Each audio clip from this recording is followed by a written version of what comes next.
Hello everyone, welcome to another video. I am going to attempt to do more blindfold chess. So what I'm doing is I'm setting my search parameters to be a casual game, 5 minutes plus 5-second increments. And what I've done is I've said that anyone who is 500 points below me or somewhere in between my rating and 500 points lower than me. So they're still going to be good players, but they're not going to be like 2600s or anything, because I am quite a bit weaker when I'm playing blindfolded. Alright, d4, let's do knight f6. Again, if you want to go, you can always go to the end of the video, or near the end of the video when I analyse the game with pieces on, if you don't want to watch an empty board for a little while. Alright, so they're doing a strange version of the Budapest. They're not accepting the gambits. I will trade the pawns. E takes the main move, then bishop b4 is a very simple move, so I can castle very quickly. Bishop d2 has been played, so queen e7 is a move, I think, but I'm just going to trade bishops to make things easier. Again, trade as many pieces as I can to make the blindfolding less straining on myself. So I've castled, they've developed their queen. I haven't moved out much else. Bishop d3 is a move. Yeah, rook e8 check. So I'm assuming knight e2, yeah, which is what they've played. d5. So then I can take on c4 and give them an isolated queen's pawn if they castle. And also my bishop on c8 can come out. I have a slight, I probably have a very small initiative here. Right, knight c6, develop my own pieces as well. Bishop's on d3, so the d4 pawn's technically hanging right now because their knight on e2 is not protecting the d4 pawn because it's pinned by my rook. I'm expecting them to castle though.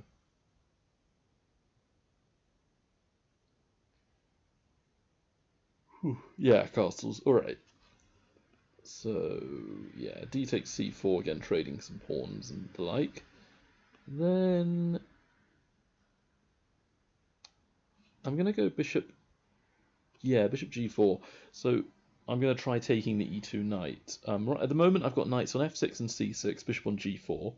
They've got a bishop on c4, knights on e2 and c3, with a queen on d2. So they've connected their rooks. I have not yet, because I've got rooks on e8, queen on d8, rook on a8. None of my pawns remaining on the board have moved.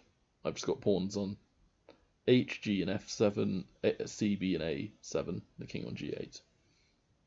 And white's got pawns on a2, b2, d4, f2, g2, h2. Oh, and a king on g1. So they've got the isolated queen's pawn. Gives me, again, a very, very small edge, possibly. But they do have better development of their pieces. So I suspect if you were to turn on a computer, it would be about level. But we'll do that at the end and see how badly I'm playing.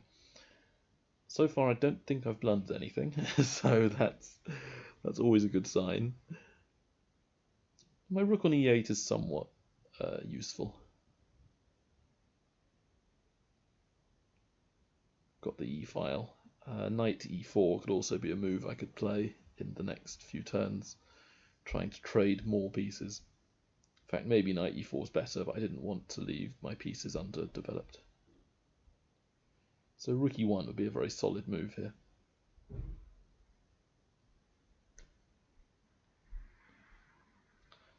The rook e1, I don't think I can go knight e4 because knight takes, rook takes f3 and my rook and bishop would be pinned. Now maybe I could do something weird like knight takes d4 and have something or other, but it doesn't look too good. Yeah, maybe I could do knight takes d4 actually. Okay, they've gone f3 anyway, so that makes makes things much easier for me. Alright, so bishop f5. Rook ad1. So defending the d4 pawn enough. Right, queen d7, try to kind of connect the rooks. I'm going to play rook a d8 soon, I expect. Okay, knight g3. I actually want them to trade pieces. Yeah, rook a d8. So if knight takes bishop, I have queen takes. I'll pre-move that, so I don't need to think too hard. And then they'll have, yeah, bishop on c4, knight on c3, and I'll have knights on f6 and c6. Now I am actually threatening taking on d4, so that is something that white has to watch out for. And d5, while gaining space, would blunt their bishop on c4. Also, I have knight to e5, which would be a kind of a tempo gainer. And they're down to 2 minutes. I've got 4.5 minutes. The reason I'm playing so quickly is that I don't really want to have to, hold that image in my head for like 2 or 3 minutes at a time, because it's almost like I don't know. It's a disturbing image, but it's almost like drowning, I suppose. Like the longer your head is under the water, the more disorientated you get. So in that sense, I can see things clearly in the water if I dunk my head underneath it, but I can see maybe the surface of like a swimming pool or something, which is the depth of the chess position and the understanding you have. But yeah, I can see a little bit if I've got my head above water and sort of gazing through the water surface to the bottom anyway. And it ensures I don't drown. And I'm mixing my metaphors a lot here. Alright, so queen g5. They are aiming at my bishop. I need to guard it in some fashion. Knight takes d4 is a move, but I don't know, it just feels weird to play that move. Knight takes d4, they could do... I don't know, I'm just pinning myself. There's no reason for me to do this. Bishop e6, they go d5, I think. So, yeah, bishop g6 just looks very, very safe. Don't really want to walk into a pin. Bishop b5, they're now pinning me. Okay, they're now pinning me. That's annoying. I don't want them to pin me. a6. Kick the bishop away. I don't like it. I don't like being pinned. If they take my knight, wonderful. I will capture them straight back. I could have gone knight d5, I guess. That was an alternative move. Maybe I'll do it next. Yeah, I don't know. That knight on g3 is annoying because it's hard to visualize knights on c3 and g3. It's much easier when they're in normal positions, like on a c6, f6. Anyway, bishop takes c3. I believe I can capture. They've got a pawn on d4. It's not on d5 yet. h4. So they're trying to hit the bishop. Understandable. I will go h6 to give my bishop a flight square to h7. Also hit the queen. I don't think they have any intention of losing their queen though, so they should be okay. Queen c5. Okay, so they're wanting to trade the queens, go to a kind of levelish position. I suspect that's probably okay. I don't really want to give them this though. So, where to go? Queen back to d7 might be a move. Let's try this. Yeah, there's no reason for me to give them to repair their pawn structure. Now the thing is, they might go d5 in this position, and that's a very reasonable move actually, d5. But then I might go queen d6, and I'm hitting their g3 knight and their queen. So that's the idea anyway. And if they're not careful, they may lose on time. So keeping the pieces on actually does make some sense. My rooks are much more active than theirs. My knight and bishop are fine. It's only really, I've got a slight lack of space. That's the only downside to my position, really.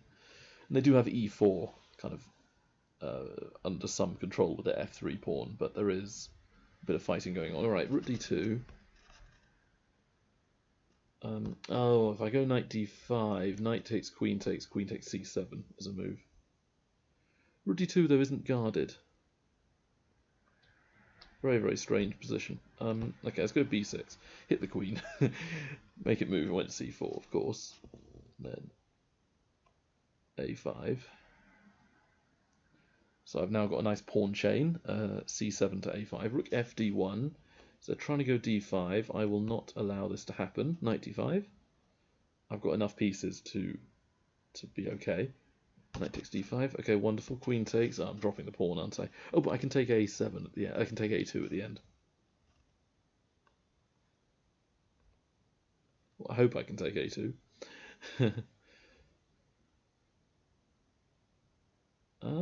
Then it's complicated. And they've got 10 seconds, so it's difficult. Queen takes b6. Okay, so I'll do rook b8. They've now got to pass d4 pawns. That's a little bit concerning.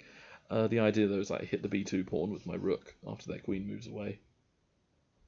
Queen c6 might be correct.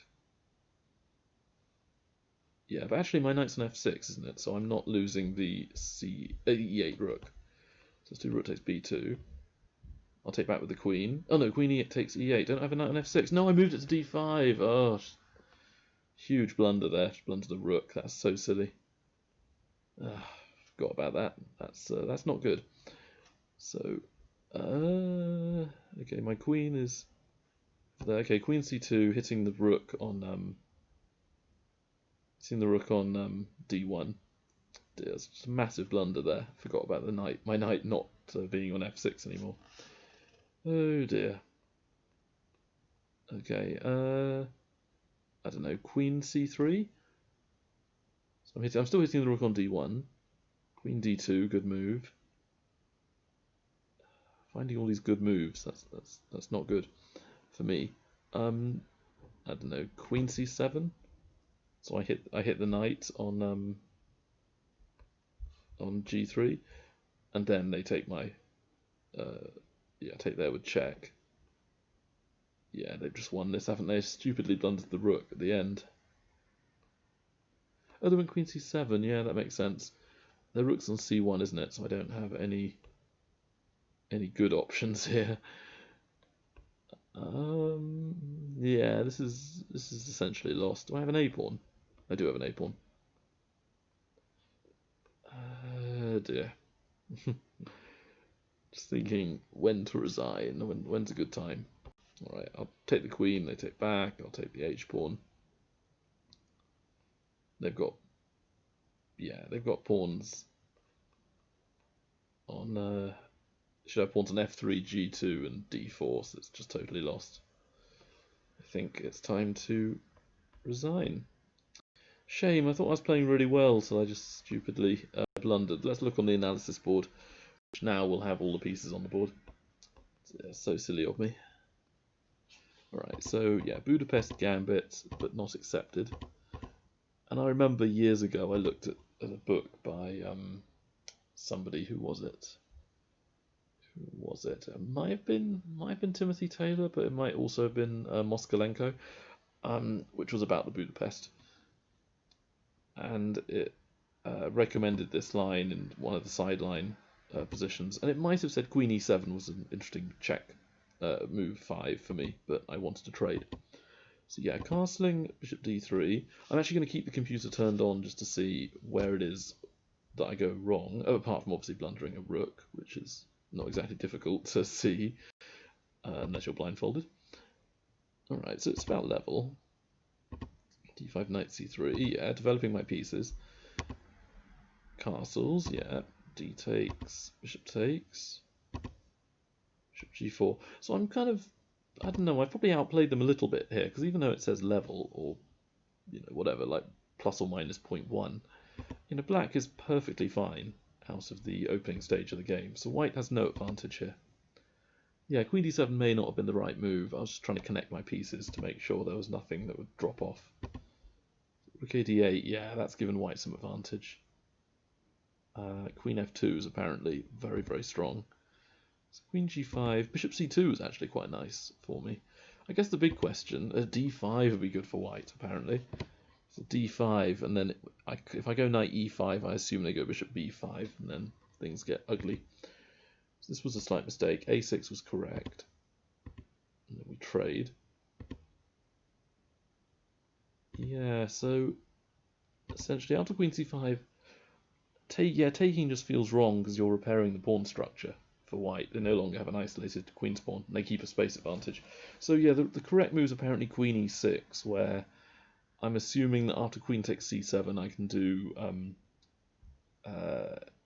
yeah, I can just win the d4 pawn with stuff like rook takes pawn, and then queen e3 check, or vice versa.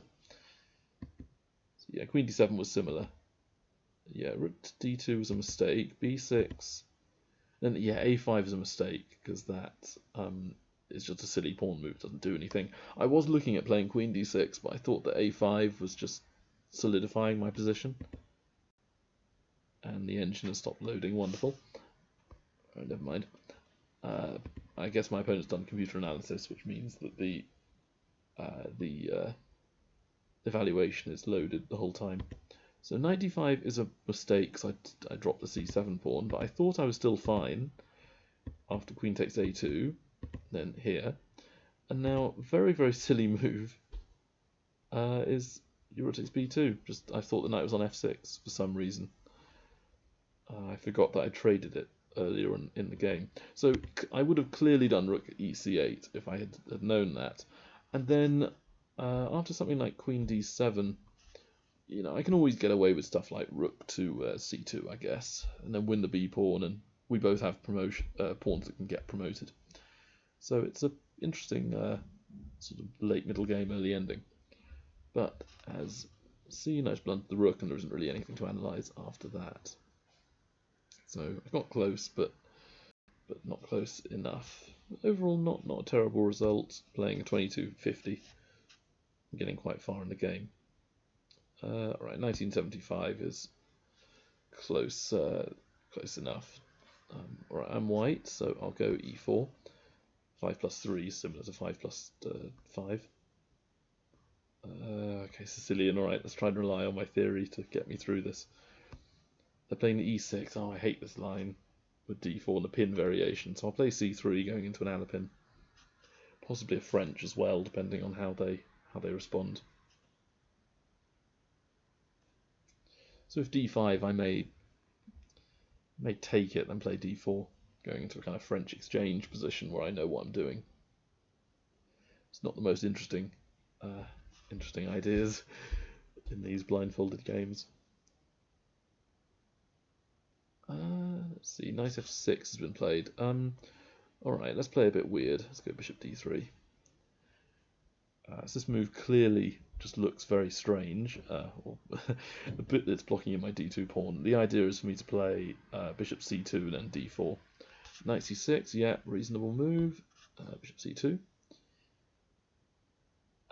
They haven't gone d5 yet, but they may do it next move. Okay, they've done it now.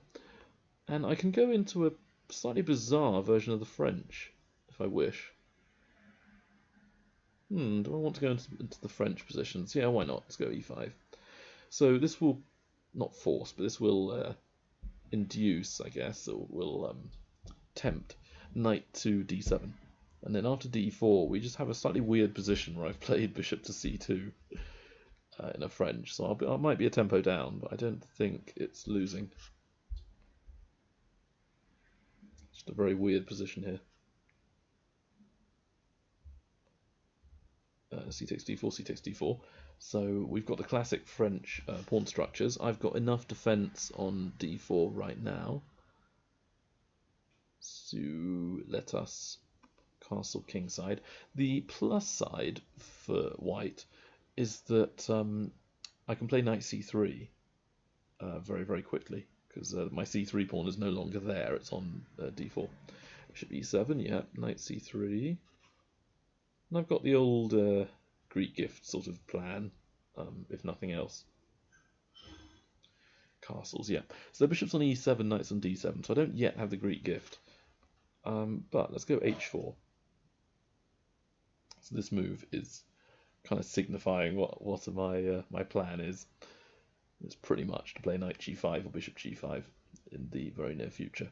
So f6 is sometimes a move which is played in this position. Oh, I have so many plans, none of them work. Alright, let's go.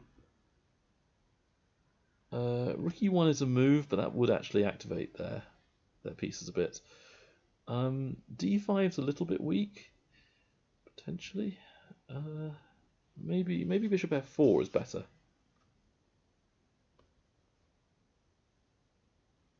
Interesting. So bishop f4, pawn takes, bishop takes, knight d7 takes, knight takes, and I lose d4. Alright, let's take with the pawn. Solves a lot of my problems. So bishop takes is probably the most aggressive move to hit d4 a lot. Knight takes is probably the correct move, I guess, if you were on a computer playing this. But with knight takes, I have bishop g5, which will potentially give me something here. Or I could play rook e1, which may be stronger, actually, now I think about it. And queen d3 is actually not that easy for black to defend sometimes. They've done knight takes, okay. So their bishop on c8 is actually guarding e6, so I can't really hit e6 too well. Alright, let's go bishop g5. I'm aware that the pawn on b2 is hanging, but my rook is perfectly guarded by the queen. It's only really my c3 knight that will be impacted, and I can always, run around a bit with the knight. Play queen d2 or something. Queen d2 looks quite nice, actually. So let's see, what will they play? I'm hoping I can play queen d3 quite soon, and then bishop takes f6, and then queen takes h7, potentially mating them.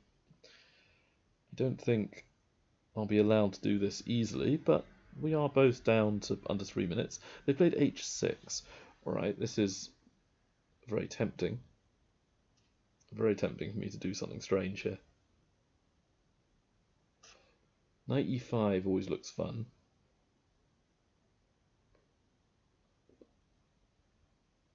Alright, bishop takes. I was looking at queen d3 first, but there's knight b4, which is very, very annoying. So queen d3, and I'm threatening queen h7. It might not actually be that strong, because their king might be able to sort of sidle its way out of danger.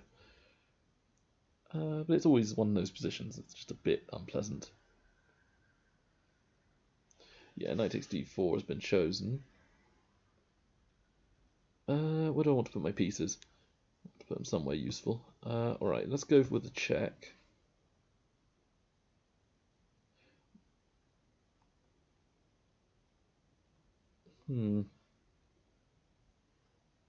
Okay, bishop g6 check, just to make sure everything is okay. King e7. Yeah, okay, king e7.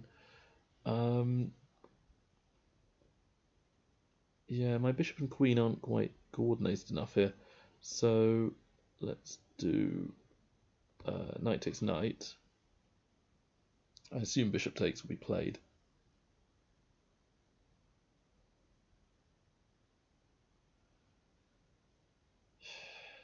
My only real... Yeah, bishop takes is clearly the move. So my only real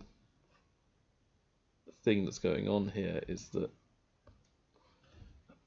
their king is a bit weak. I'm hoping for bishop takes f2. Despite it winning the exchange, I get so much initiative that I'm fairly happy with this. And I'm really hoping that I've still got a pawn on b2. I think I do. But I'm aware my knight on c3 is a little bit vulnerable if my pawn isn't on b2. And I'm threatening knight takes d5, by the way. Hitting their queen on b6 and their king. Bishop d7. Okay, knight takes d5. I think that wins, doesn't it? The queen on b6 is hanging and their king is in check. And their pawn on e6 is pinned by my e1 rook. Hey, it seems to be correct. Alright, so I'll quickly analyse this game. So welcome back to the video if you skipped ahead from the blank board the entire time. Yeah, 20 move game. Alright, interesting match. So yeah, we got this strange version of a Sicilian with the Alapin sort of variation chosen. I don't like the pin variation where I play d4 and then there's a quick bishop b4 pinning my my knight and king, and then I have to play e5, and I don't know the theory too well. So bishop d3, c6. So bishop c2. So this move leads us to a transposed French, where on the plus side, I've led into a position that I know fairly well. The downside is it's not really a tempo down, but bishop c2 is definitely a sideline in these positions. So this position would normally be reached by the moves e4, e6, d4, d5. Actually, it wouldn't be.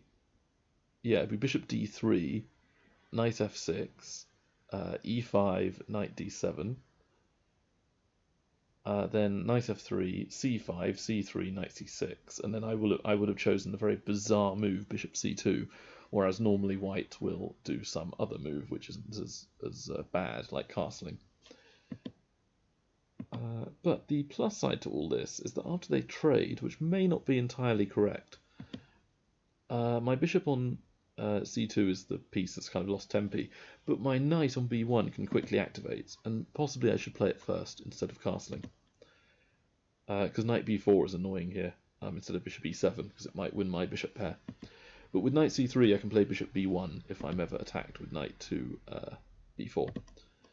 Alright, and I'm going to start turning a computer on to see how badly it's going. I suspect I'm a bit better. It's saying it's about +1. I think that the computer overestimates white's space advantage and black's lack of activity for their c8 bishop. Generally, I think it's more like +0.5 in the long term. And after f6, I'm just wondering if my move was correct, because I mean, bishop f4, I dropped the b2 pawn potentially. There's knight a4, I guess, but I don't see where my knight's going on the rim. And things like rook e1, they do f takes e5, and they've always seemed to have enough. But the computer is not being very helpful, so I'll leave it out of this.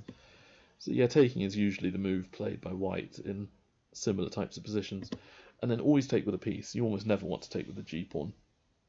That weakens the king too much.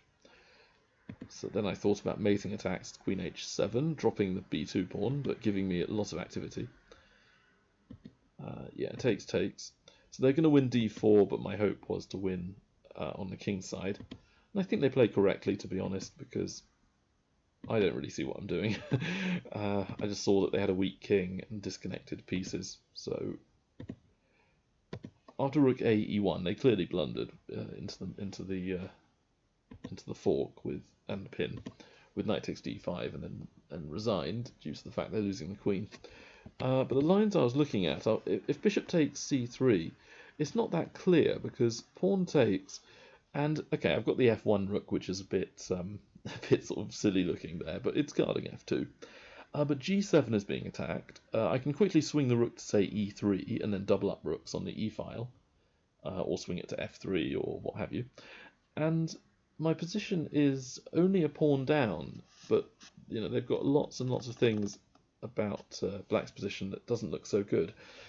This might be one of those positions where, with perfect play, black is like all right. But I think in a practical sense, as you may have seen, black went wrong extremely quickly, and again the computer is not being helpful. But the line that I'd most been looking at was bishop takes f2, then I was going to play king h1, bishop takes e1 simultaneously stops knight takes d5, but then I have queen takes g7 check, and the king will move somewhere to get out of the way, check, and then I'd seen up to about here in my head, I hadn't seen any further. And I mean, I am a piece up if I just take the rook. Take the bishop with the rook. So yeah, this should be enough to win the game. It's a pawn for a piece, so that's sufficient, I think. So overall, not a terrible game. I am playing somebody who's about 400 and something points lower than me. But on average, I seem to be performing as about 2100 sort of level on the Lichess servers when I play blindfolded. So that's not too bad, but I'm hoping I can beat somebody who's over 2200 in the near future. Anyway, hope you found this video entertaining, and I'll see you next time. Bye.